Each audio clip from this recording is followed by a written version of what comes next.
و توان رزم صبر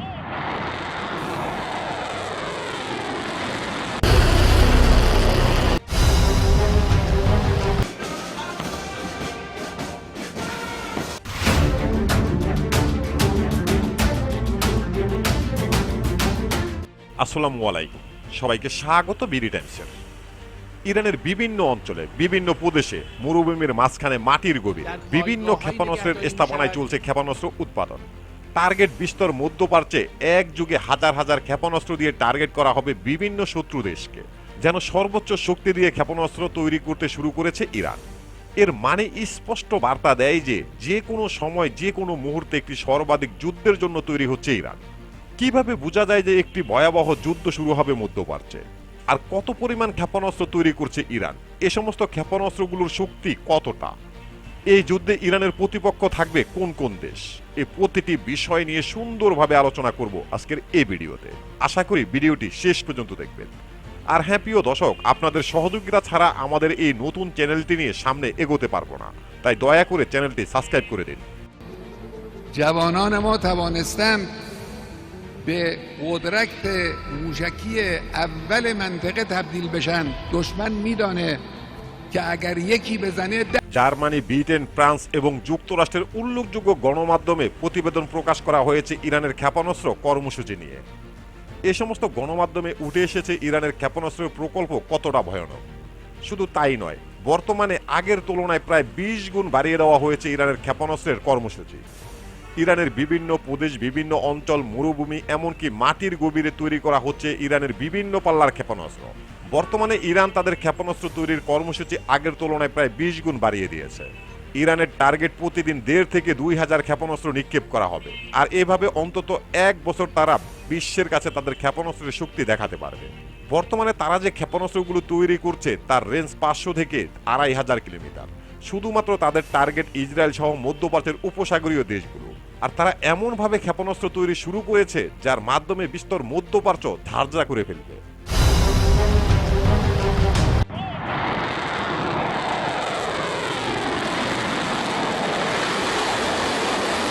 এখন প্রশ্ন হলো, হঠাৎ করে কেন ইরান এমন ভয়ানকভাবে সামরিক অস্ত্র বাড়াতে শুরু করেছে, বেশ করে ক্ষেপণাস্ত্র তৈরিতে এত মনোযোগ দিল?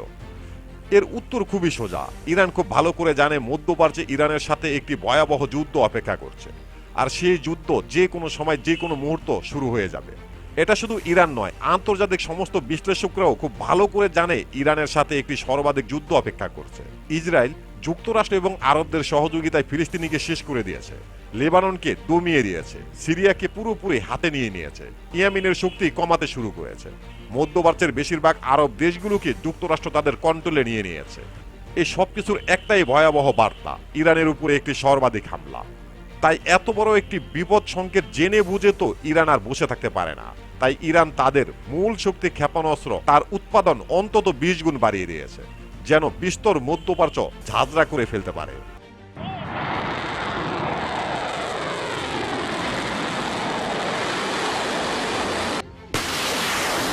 এবার আসা যাক, আসলেই কি ইসরায়েল, যুক্তরাষ্ট্র এবং আরবরা ইরানের সাথে একটি সর্বাধিক যুদ্ধ শুরু করবে?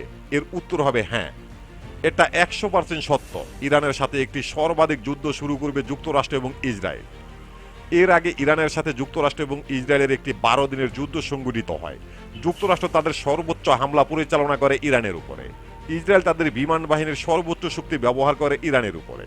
ইসরায়েল এবং যুক্তরাষ্ট্রের টার্গেট ছিল ইরানের পারমাণবিক প্রকল্প, ক্ষেপণাস্ত্রের প্রকল্প এবং সামরিক শক্তির বড় একটি অংশ চুরমার করে দেবে। এরপর তারা ইরানের নতুন শাসন ব্যবস্থা পরিচালনা করবে, আয়াতুল্লাহ খামেনির ইসলামী বিপ্লব ধ্বংস করে ফেলবে। এর মাধ্যমে পুরো মধ্যপ্রাচ্যকে যুক্তরাষ্ট্র কন্ট্রোলে নিয়ে ইসরায়েলের স্বপ্ন পূরণ করবে, কিন্তু তা ব্যর্থ হয়েছে। বর্তমানে ইসরায়েলের রাজনৈতিক নেতারা, এমনকি উল্লেখযোগ্য গণমাধ্যমগুলোতে প্রচার করা হচ্ছে যুক্তরাষ্ট্র এবং ইসরায়েলের হামলায় ইরানের তেমন কোনো ক্ষতি হয়নি।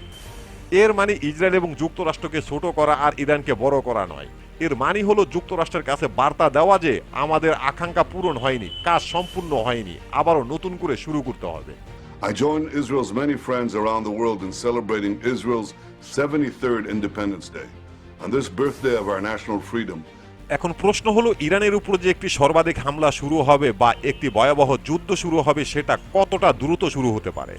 এর উত্তর হবে খুবই অল্প সময়ের মধ্যে শুরু হবে। প্রেসিডেন্ট ডোনাল্ড ট্রাম্প ক্ষমতায় থাকা অবস্থায় তারা তাদের কাজ সম্পূর্ণ করতে হবে। ইসরায়েল খুব ভালো করে জানে মার্কিন প্রেসিডেন্ট ডোনাল্ড ট্রাম্প ক্ষমতায় থাকা অবস্থায় তারা তাদের আকাঙ্ক্ষা সম্পূর্ণ করতে হবে, না হলে আর কখনো সম্ভব হবে না। যুক্তরাষ্ট্র এবং পশ্চিমা দেশগুলো ইসরায়েলকে লালন পালন করে, তাদেরকে সর্বাধিক সহযোগিতা করে, এতে কোনো সন্দেহ নেই। কিন্তু প্রেসিডেন্ট ডোনাল্ড ট্রাম্পের মতো কোনো মার্কিন প্রেসিডেন্ট ইসরায়েলকে এত সহায়তা করবে না, এটা ইসরায়েলও খুব ভালো করে জানে। তাই প্রেসিডেন্ট ডোনাল্ড ট্রাম্প ক্ষমতায় থাকা অবস্থায় ইরানের সাথে একটি সর্বাধিক যুদ্ধ শুরু হবে, এতে কোনো সন্দেহ নেই।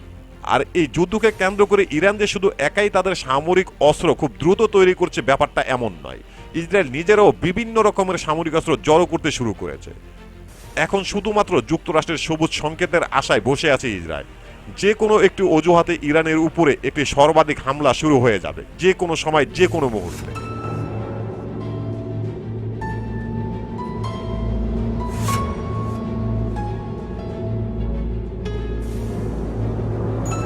একটি ভয়াবহ যুদ্ধের জন্য ইরানের উপরে একটি অভিযোগ আনা যুক্তরাষ্ট্র, ইসরায়েল এবং পশ্চিমাদের জন্য কোনো ব্যাপার নয়।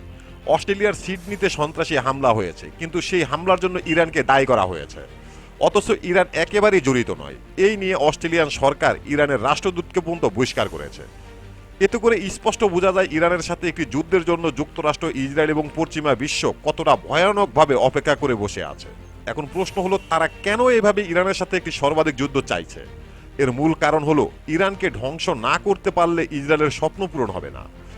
ইসরায়েলের সেই স্বপ্নটা হলো বিস্তর মধ্যপ্রাচ্যের বিশাল ভূখণ্ড নিয়ে তারা তাদের একটি গ্রেটার ইসরায়েল রাষ্ট্র প্রতিষ্ঠিত করবে, যার মাধ্যমে পুরো পৃথিবীকে নিয়ন্ত্রণ করবে। আর এটা আগামী 2 বছরের মধ্যে তারা সম্পূর্ণ করতে হবে, প্রেসিডেন্ট ডোনাল্ড ট্রাম্প ক্ষমতায় থাকা অবস্থায়। ইসরায়েলের গ্রেটার ইসরায়েল রাষ্ট্র প্রতিষ্ঠিত করার জন্য যে 3টি ধাপ তারা তৈরি করেছে, তার 2টি ধাপ ইতিমধ্যেই সম্পূর্ণ করে ফেলেছে ইসরায়েল। এখন শুধুমাত্র বাকি রয়েছে সর্বশেষ এবং চূড়ান্ত ধাপটি। আর এই ধাপটি কমপ্লিট করতে হলে ইরানকে শেষ করতে হবে, এরপর তারা গ্রেটার ইসরায়েল রাষ্ট্র প্রতিষ্ঠিত করতে পারবে। I join Israel's many friends around the world in celebrating Israel's 73rd Independence Day. On this birthday of our national freedom, ইসরায়েলের গ্রেটার ইসরায়েল রাষ্ট্র প্রতিষ্ঠিত করতে হলে মধ্যপ্রাচ্যের কত পরিমাণ ভূমি তাদের দরকার, আর এসব ভূমির মধ্যে কোন কোন দেশ রয়েছে, এছাড়াও তাদের গ্রেটার ইসরায়েল রাষ্ট্র প্রতিষ্ঠিতার জন্য তারা যে 3টি ধাপ তৈরি করেছে সেগুলো কি কি, প্রথম এবং দ্বিতীয় ধাপ তারা যে সম্পূর্ণ করেছে কিভাবে, এই সম্পর্কে জানতে দেখতে পারেন আমাদের এই ভিডিওটি। প্রিয় দর্শক, আমাদের প্রতিটি ভিডিওর ইনফরমেশন উল্লেখযোগ্য ভেরিফাই পেজ থেকে সংগ্রহ করা। এরপরও যদি ভুল হয়ে থাকে তাহলে অবশ্যই কমেন্ট বক্সে জানিয়ে দেবেন। এখানে শেষ করছি আমাদের আজকের প্রতিবেদন। আল্লাহ হাফেজ।